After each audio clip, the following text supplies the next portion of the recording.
failure teaches us to move towards God.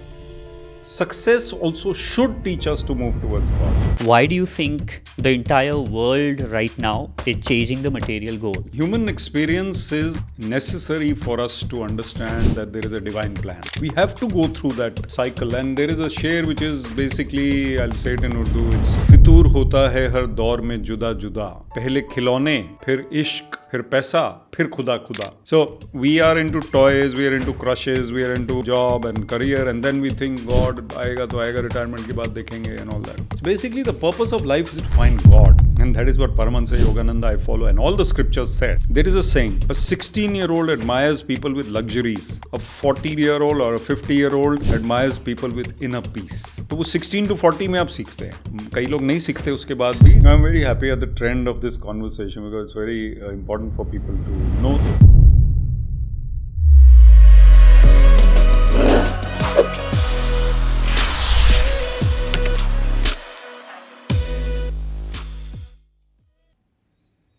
Vivek Atray, sir, thank you so much for joining me on the podcast. Welcome. I'm grateful. I'm thankful to be here. Like I was, telling you, IAS as IAS officer, one of the things that one has to often do is have a lot of difficult conversations. Things like saying no to a politician, or to break the news which is not so good or not something that you really dread to pass on to your senior or maybe to someone. So what is something that you learned about having difficult conversations, and how can one navigate that? Because I think that is something that you can take lesson from that and then implement into your relationship, or maybe having a conversation with your parent about your life partner or a career choice, and that can go into different aspects of life. Yeah, so you already made this conversation difficult by asking that question. But that is a challenge that one has to accept. So I think let's look at 4 types of relationships quickly. Family, friends, work colleagues, and let's separate the spouse or the partner or the love interest. So each is complex, and each requires a certain amount of understanding and patience on both quarters.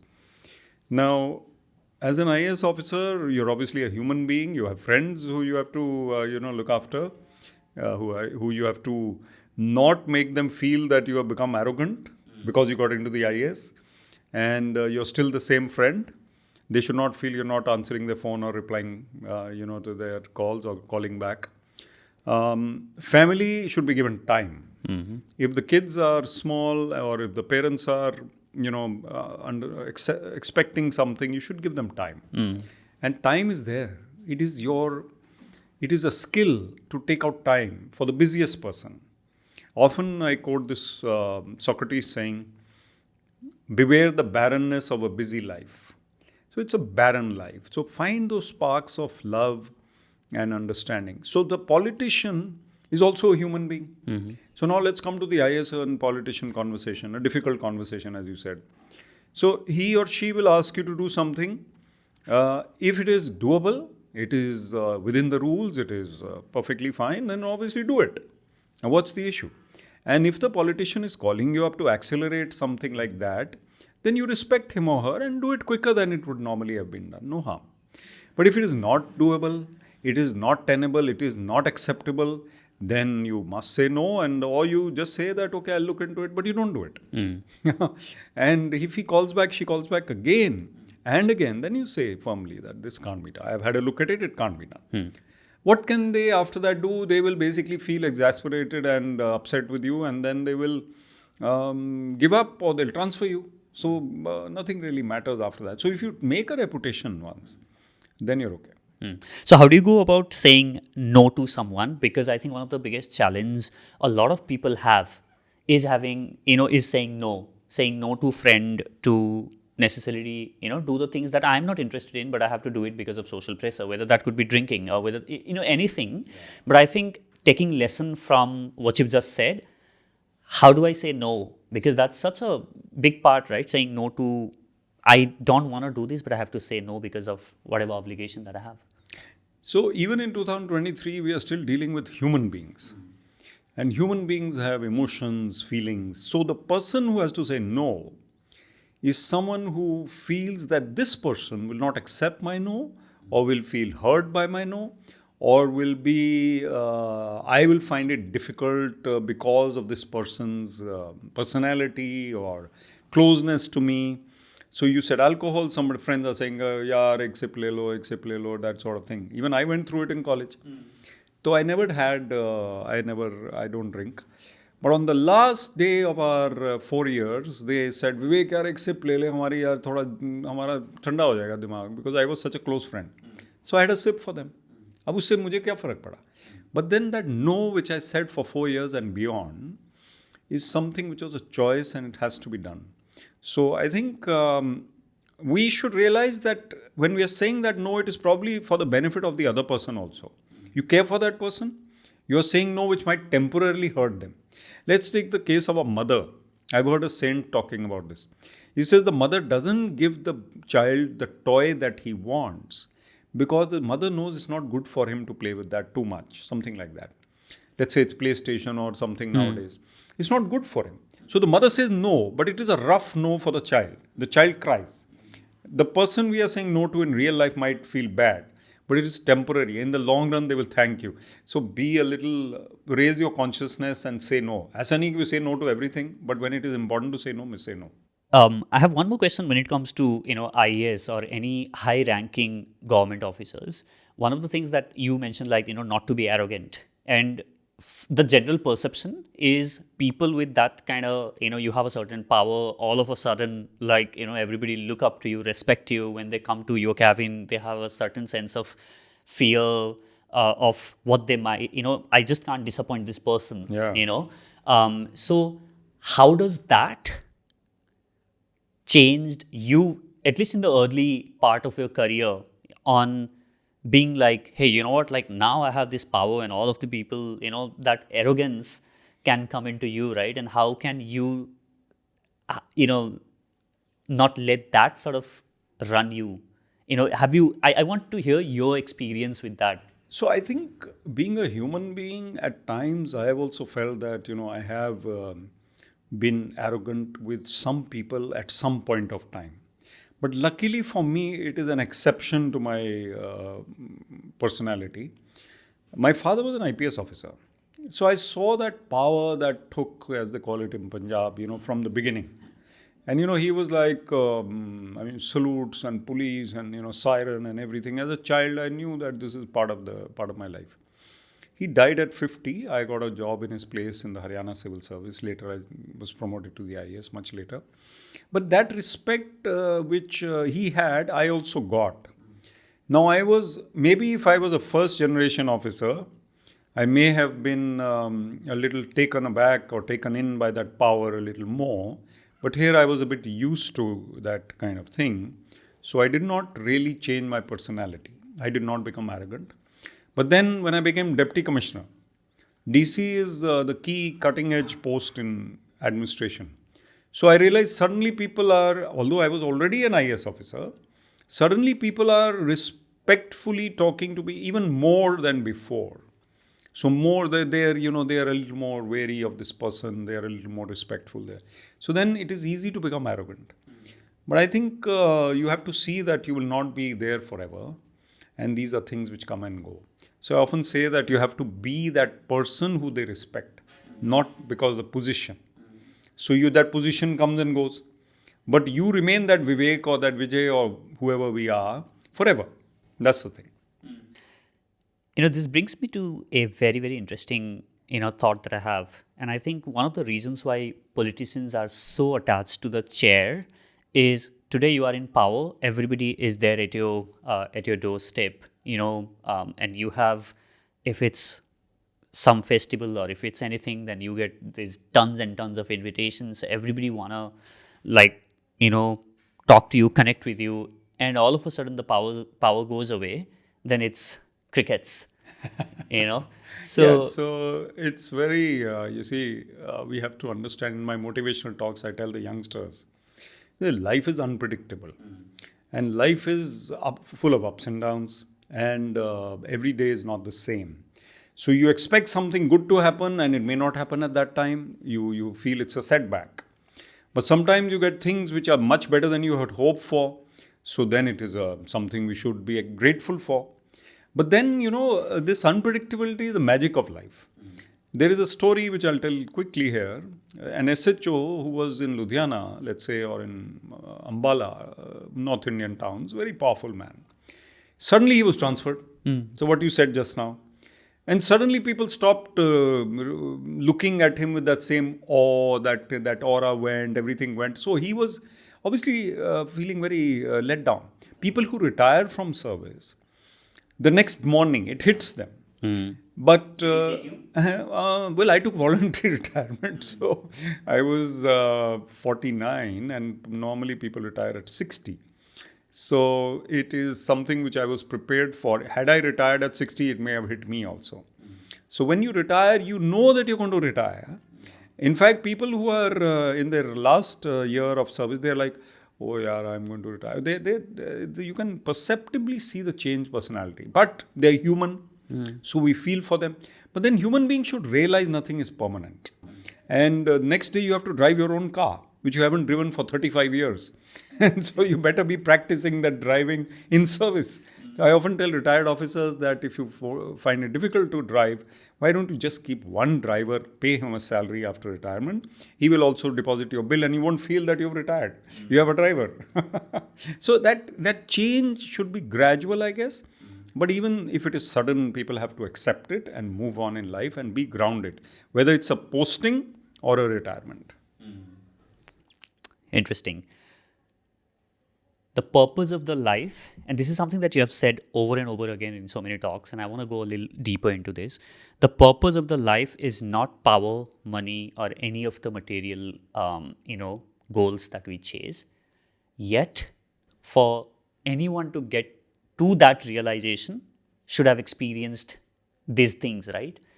If somebody, who have not experienced any of these, would never understand, in my opinion, the higher purpose that you talk about, right? So can you share, why do you think the entire world right now is chasing the material goal? And yet, let's take a bit of a macro view. Let's say we zoom out and we look at, from the top, and let's say we can see everything that's happening on the earth from a very macro perspective, and we see that everybody is running after power, money, accumulation, occupation in terms of like different country and war and so on and so forth, right? So is that all like a wrong game that we're playing? No, it's part of the divine plan, I think. And it's a very good question, well expressed by you. Basically, human experience is necessary for us to understand that there is a divine plan, as you said. We have to go through that cycle. And there is a sher which is basically, I'll say it in Urdu, it's फितूर होता है हर दौर में जुदा जुदा, पहले खिलौने, फिर इश्क, फिर पैसा, फिर खुदा खुदा. So basically it is that, it's not mine of course, it came on WhatsApp. So we are into toys, we are into crushes, we are into job and career, and then we think God आएगा तो आएगा, retirement के बाद देखेंगे and all that. So basically the purpose of life is to find God. And that is what Paramahansa Yogananda I follow, and all the scriptures said. The autobiography of a yogi says it clearly. It's a great book to read. Everybody should read it. I'm reading it currently. You're reading it currently. Great. The point is that if we don't have setbacks, if we don't have setbacks in the quest for material goals, which you talked about, money, I want this money, I want that, you have setbacks, then you pray. If you don't have setbacks, we know, dukh mein sumiran sab kare, sukh mein kare na koi. That means when you're happy, you're like, God does not required. When I'm unhappy, I need God. So when I'm unhappy, only then I'll fulfill the purpose of life, which is to find God. So I start praying and meditating when jab bolte hain ठोकरें लग रही हैं, when you're getting those bumps in life. So I think they're necessary. And that quest for material success, there is a saying, a 16-year-old admires people with luxuries. A 40-year-old or a 50-year-old admires people with inner peace. तो वो 16 to 40 में आप सीखते हैं. कई लोग नहीं सीखते उसके बाद भी 70-80 तक भी नहीं सीखते. Even in the 70s they're talking about money and crime and power and politics, which is okay with me. I have no problem with that. But I would say talk about sports and music and art and literature and spirituality. Ultimately it will be good. तो उससे वो progress हो रहा है. खिलौने, फिर वो पैसा, फिर वो उससे आप कहीं ना कहीं तो आ रहे हैं. And now today you are asking me this question. You're reading the autobiography at a young age. I started at let's say 40. Started the spiritual path. So I think life is actually progressing. And last point on this one, Sri Yukteswar, who wrote the Holy Science, he said, the Kalyug ended in 1700 something, whereas in popular perception Kalyug चल रहा है. वो Kalyug के अभी वो थोड़े से वो facets चल रहे हैं. After effects. Because there's a long transition period towards Dwapar Yuga, which is a higher yuga. All this electricity and internet and knowledge and Chandrayaan and all is not possible without that higher yuga. Science, technology. So after 200 years, we may be having a better conversation in another lifetime. So I think the crux of this is all the human experiences, they basically move us closer to God, whether they are bad or good. And ultimately we have to go there. I have a question here, and I think this is a dilemma a lot of people my age and younger people who have started exploring the spiritual side of it, saying that, okay, I need to, this is the ultimate purpose. Everybody is saying that, and I think, there is a saying by one of the billionaires saying that I wish that everybody becomes billionaire so that they could realize that this is not something that's going to make them happy, right? We have heard this from the people that we have idolized, saying that, oh my God, I would want the money like this person. And this person says that this is not it, Great. So this means that, there is something beyond that. I think I should start looking at that path as well. But like, what Yogananda did, right? He left that path, while his guru asked him to complete his education, which he did. And then he left that path, and completely at a very, very young age for him as well, he started, going on that path. The dilemma is, if I tell myself that, oh, the material goal doesn't, really is not something that, that gives me happiness. So let me start on the spiritual path and let me advance a lot on that path. And the battle that you fight within is this like a compromise that I'm making or an excuse that I'm giving because I'm not able to, excel the way that I should be in the material path? That's a good point. But I think it's not a compromise. It's basically, it also comes when success comes at times. Failure comes, we think of God. Because we're in those trying times. But sometimes, Gautam Buddha, Ashoka the Great, Virat Kohli. Now let's come to people who are universally known. Virat Kohli is today's modern great. And Ashoka the Great won the war, everything. And then he found that compassion, that love for God. He was the king of the world, or whatever, of that time, of that era. Gautam Buddha had everything that a material person needs.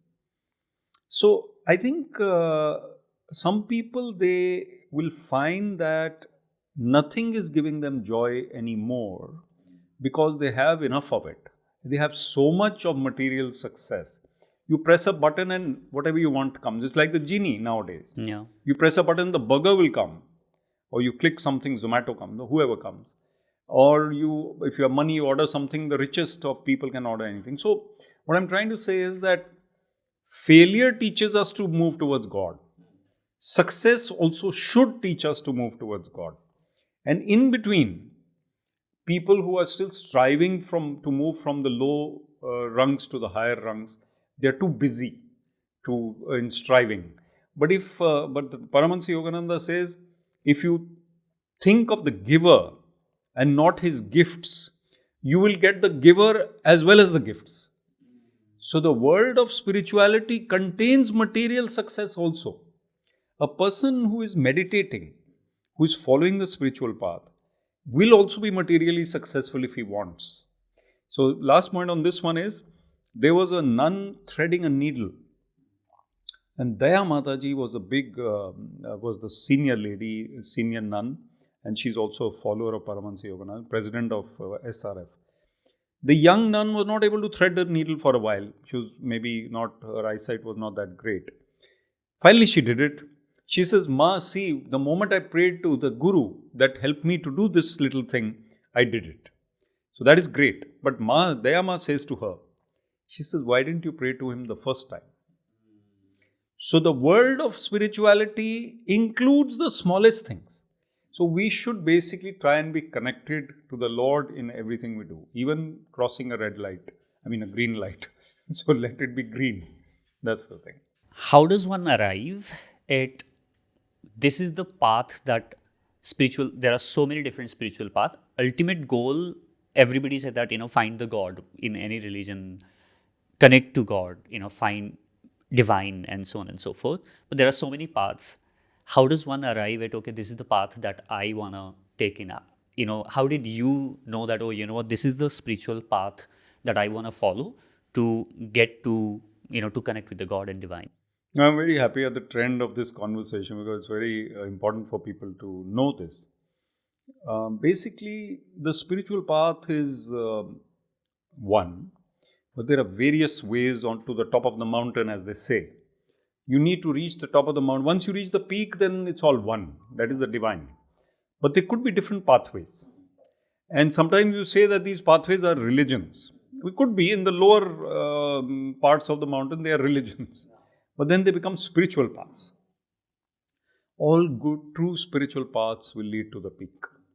So whether you follow one or the other, what you should do is to go deep into it. One of them. Stick to one. First you can explore, no harm. So they say, the saint says that you read everything under the sun. Some people have that quest. They will read Osho, Ramakrishna Paramhans, they will read Paramahansa Yogananda, they will read others. They will read even the Bible.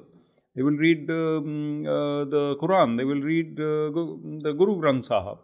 But the thing is that ultimately you need to start practicing that one path. And maybe you take a year or two to decide, or maybe you take 5 years also. But then ultimately focus on one and get deep into it. So I think it's very important for people to realize that we will find the goal, like Arjun had the eye on the goal, on the eye of the bird, and that's it. That's it. You have, you have taken an early retirement, and then now you are on this path of, of spiritual journey of, connecting with the divine. And I'm also working as a motivational speaker. Yeah. So it's trying to balance both. Yeah, of course, balancing both. So, from that spiritual journey, like what is it that you have learned, and what do you think is, where do you see going before you sort of, leave the world? What do you, is there a goal that you are chasing on your spiritual path? How do you see that? So I'll quote my path, because Self-Realization Fellowship and Yogoda Satsang Society, which I follow, I write for them also. I write articles on the Guru's teachings and Paramahansa Yogananda. So he said basically the purpose of life is to find God. How does God come to you? Before you pop off, as you said, so basically you need to find within you those qualities which are God-like. You may not be perfect, you may not be great, but you have improved from before. If you were a little restless, you become a little more peaceful. If you were not forgiving, you become more forgiving. If you were, let's say, that dynamism which comes from within, that spiritual magnetism they talk about, if it was less, it has improved. So if you have raised the level of these qualities, there's a quality equanimity, which is Sanskrit mein titiksha, which is basically sambhav, which means that bad things are happening, I'm solid and calm. Great things are happening, I'm solid and calm. So I have equanimity in the face of success and failure. So these qualities, if you attain a little bit also, nobody's perfect. Then you have fulfilled the purpose of life, because you move closer to the Lord. And the divine has all these qualities. There are 26 qualities enunciated in the Gita, I think. So what we have to do is to go with the consciousness that I did my best as a good human being, as a meditator, as someone who helped others and followed my guru's teachings. If I can go with that consciousness, then I think I fulfilled my purpose. And there are people in this era, in this life, I've seen who may be monks or devotees, in the family also devotees, who seem to me to have realized even the ultimate goal. They are one with God all the time. So maybe I cannot aspire maybe to that, although I'll get a scolding from my guru if I say that, because the guru's teachings say you will find God in this life. But let's hope we come near that. That's it. One of the things that that really touched me when I was reading the book, and maybe that was probably something that I was personally trying to sort of find and this is about eating non-vegetarian food, right? And Yogananda Paramahansa, he asked Guru, saying that about the importance of the life, right? Where he says, does that mean, he says, his guru said that all life are equal. And he says, oh, does that mean that if animal is dying, it's better that I give my life? And guru says, in the hierarchy, human life is higher, more important, but that does not mean that you can kill, you have to kill, right? And what the next line, I think, had a very deep impact on me, which says, Ahimsa, which is not only about not killing, but it's also the intention or the thought that you have about not killing anyone, right? Which I felt was really, really powerful, right? One is like, oh, you know what, I don't want to kill. The other is I also have no intention of killing anyone, right? Which I think was a really powerful. Do you think? It's great that you picked it up. Yukteswarji says to the guru when he was a young boy, he said, why not complete the deed of killing the mosquito? In your mind, you've already killed it. Yeah. So, Yogananda ji was a young boy, 14 maybe at that time. And the guru is harsh. He says, you didn't kill it, but in your mind, you wanted to kill it. Yeah. Now, you and I perfection in thought is something which is perhaps unattainable for the common man. Unless he goes deep into meditation and that consciousness doesn't allow him to go into that. So, this is the point. The point is that he even says that it is not wrong to be tempted, but it is wrong to succumb to temptation repeatedly. So, you learn from your mistakes and you improve. But you are tempted to have another chocolate, whereas perhaps you should stop and not have it for your own self. So, that being tempted to have the chocolate, he says, is okay.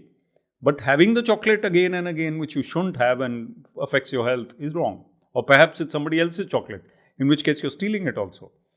But on the other hand, what you says is even higher, what you said, that you shouldn't even think or you shouldn't even have that thought.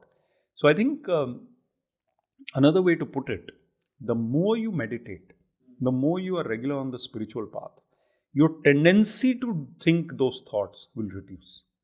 So it's not that we are giving up such thoughts. It is that we are moving closer to the light. The darkness is anyway vanishing. This is what he says. Darkness ko kam karne ki zarurat nahi hai. You move towards the light and the darkness is moving far away from you. And does eating non-vegetarian stops in any way on your spiritual advancement? I think he says, even the holy science, Yukteswarji says that human body is not meant for non-veg. He does, Yogananda ji advocated, okay, you eat eggs. Now, I would say to someone who's eating non-vegetarian to probably reduce the non-vegetarian consumption first. Even the modern book Atomic Habits by James Clear, he says reduce incrementally or change incrementally. Incrementally, small atomic changes. So, a non-vegetarian can reduce it from, let's say, 4 times a week to once a week. And then gradually you feel, but the thing is, if you meditate, your desire to eat non-vegetarian will also reduce. I felt that. I felt that very, very strongly. My wife, she stopped. She used to eat non-vegetarian food even after getting married because they used to before. And I didn't. We were okay with that. I'm okay she's eating non-veg at times. But she started reading the Gita and meditating and scripture, and then she didn't feel like eating it. That's it. So I think you move towards the sun and you're moving away from the darkness. Or even non-vegetarian, that way is dark. But it's okay if somebody is eating non-vegetarian. I am not against them. It's just that too much consumption is not good. Yeah. Yeah. And I think this, the reason, the dilemma again is, it's very clear that on this, if you are on a spiritual path, and I was watching, discourse by Osho, and where he says that when you're eating something, then it's pulling you, it's heavy, it's pulling you to the ground. And when you are eating light, then it helps you make your meditation deeper, and you are more moving up. Sorry to interrupt you. Absolutely right. When we practice Kriya Yoga, which is the path I follow, they say that after dinner or lunch, don't practice immediately. Wait for a couple of hours. Yeah. Because the energy that you have within is then focusing on the digestion. Yeah. So it's focusing on the stomach. And you start doing your meditation, so the energy says, oh, hey, do I focus on the stomach now or do I focus on the meditation part? So you need to wait when the system is calmer, then you meditate. Yeah.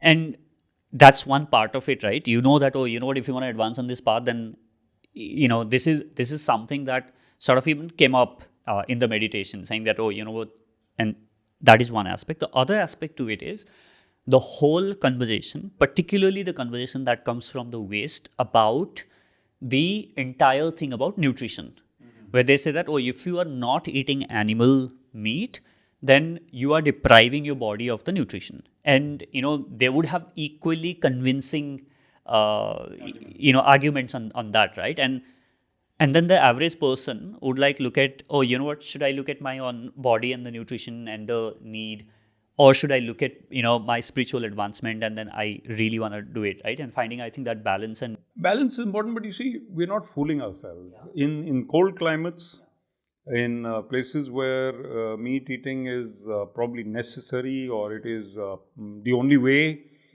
in snowy areas where there's no vegetables possible, In India, I don't think we need to have meat, but if you are eating it, be moderate in it. I think eggs give the same nutrients that any higher or deeper form of non-veg gives. So I think we should balance our diet, as you rightly said, and the minimal proteins which you need, they should be there. If you're doing it only out of taste or you're greedy for that, then I think you need to reduce that. The other thing that you talk about is emotional intelligence, and you have delivered so many talks and so on and so forth. What is emotional resilience in the first place? So first, emotional intelligence, Daniel Goleman is the guru's 7 aspects, but my definition is very simple. It is the ability to handle people and situations in a calm and balanced manner. So basically, emotional resilience, as you said, is a higher way to put it. So basically, under duress, under stress, under provocation, you're still calm in your mind and you're able to handle that situation. Somebody's provoking you. It happens. Road rage, a relationship. But you are able to remain stoic and silent and calm. That means you have conquered your demons to an extent. But at times you'll be moody. So moodiness is part of human lives. But reduce that. So we used to say in the government, let's have a paperless government. I was in IT. We couldn't do paperless, we did less paper. So at least you have reduced the amount of paper consumption. So I say to youngsters now, if you can't be fearless, at least have less fear. So reduce your fear. So similarly, in this point, I think it's very important that our emotional control is superior to what it normally is. So you work on it through meditation, through physical fitness, through avoiding overthinking. So I think it's something you go focus on books, you focus on some good conversations. So I think that will help you to become a better person, to handle your emotions better. And then what to say in front of whom and how to say it. The same thing said in a different way may have a better impact. So emotional control, emotional resilience under stress, it comes through meditation, physical fitness, and introspection. Very important. So for somebody who is, in a very stressful job situation, or who is constantly under a lot of pressure, to not really give in to the situation is a very difficult thing, right? So because you are always on the edge. I think in the modern world, we are too demanding of ourselves. So everybody wants to be the top guy in the field. So everybody can't. And I often say these I's in India, the IIT, the IIM, the IAS, everybody has to, the Indian cricket team, all I. And then, these I, they are not possible for everyone to attain. And then I often talk about the I which is within you, the ego I, me. So if you reduce your ego and you reduce that lust for these top I's, I think you'll be better off. You'll be happier. Okay, I was in the IAS, but I wanted to be in the Indian cricket team, I couldn't reach there. So at the age of 18, I had a heartbreak. But then you get over it, you bounce back, you move ahead in life. One of my books is called Dubey Bounces Back. So you bounce back, life throws you down. So I think in today's world, the competition, the quest to be at the top, it can lead to that stress and that behavior issues also. But I think in the end of the day, the goal of life is happiness, inner peace. You have to understand. You go through the bumps and then understand, or you understand, you watch a podcast like this and understand it's easier. Why go through that difficult route? So I have last few questions. What is the question to which that you are right now internally like trying to find an answer to? What is that thing that's like really bothering you on your head, like, hey, I want to like solve for this or find the answer to this? So I'm very glad you asked me that. So at two levels I'll answer that. Number one is the modern man, and we talked about it earlier in the podcast, is looking for money, power and fame. So in my case, I think I gave up the quest for money and power long ago. I shouldn't be saying it, so I hope I'm not sounding too proud of myself, but I gave it up. Power doesn't excite me anymore. That's why I resigned from the IAS. And money never excited me, really. Fame is still something I look forward to. I'm human. And the saint also says that that is the last material desire which will go. So even a saint will blush when you praise him or her. You say, you gave a great talk. Swamiji, you were superb today. So he'll feel, because he likes it. Because he wants that appreciation. Let's take appreciation and popularity as part of fame. So I still have that. I want more people to know me, want more people to see me. But at the other level, what I really want, what you asked, is to help the youth to avoid that overthinking, to avoid that stress factor. So I want my message to go across India, to go across to other countries. More and more millions should watch. So I have that desire, and it is linked to that popularity. But my innate desire is that the more popular I become, the more youngsters will benefit from what I'm saying. What you and I have talked about, if youngsters watch this, or people watch, even older people watch it, they will benefit. Many of them may not have thought of these things yet. We also didn't think of them earlier, I guess. वही खिलौने फिर वो हम meditation पे पहुंच गए जल्दी. My very young age, and fantastic. So I think that is my stage where I'm wanting to be more popular so that I can help more people. And is that a curse in some way, or like is that something that? No, I don't think it's a curse. I think this is a higher problem to have. I think it's a higher problem to have. If I'm lustful for money, that's a lower problem to have. It's a worse problem to have. So I think that's it in a nutshell. But I think just a fame in what sense is also important, I guess, because it's not a fame that, oh, you know what, I want to become fame by doing whatever. Like it's helping my work. So that fame is required. It's just that I want an attention is one sort of fame that I want. The other is like I want to actually get fame in helping others, serving other. And I see Amitabh Bachchan. If he's so famous, whatever he says becomes a Bible to us, or we look forward to it. So because he's that famous, if he had not attained that fame, he may be saying it to 10 people, but not to 10 million people. Yeah, exactly. That's correct. Yeah. Absolutely. I love that. So I have this last question that I ask all of my guests, and I would like to ask you this as well. Imagine you are standing on a stadium, you are a speaker, and imagine this is the largest stadium that has ever been built in the history of the world. And there are millions and millions of people on that stadium. And they are very eager and willing to listen to the most important message that you have to share with the world. The catch is, you have got only 1 minute to share the lesson that you have learned in your life. What would be your message? That's a brilliant question. If 1,000,000 people are watching or one person is watching, my message is the same. That message, what I've learned is life is about inner victories, not outer victories. You have to win the battle of your own mind. Once you win the battle of your own mind, your attitude improves, your gratefulness improves, your empathy improves, your anger reduces, your fear reduces, your worry reduces. You win the battle of your mind and you win the world. Win the battle of your mind, you will win the world. Thank you so much. It has been such a great conversation. Really appreciate it. Most welcome. It was lovely. The great questions that you asked, they brought out the best in me. I'm so glad. Thank you.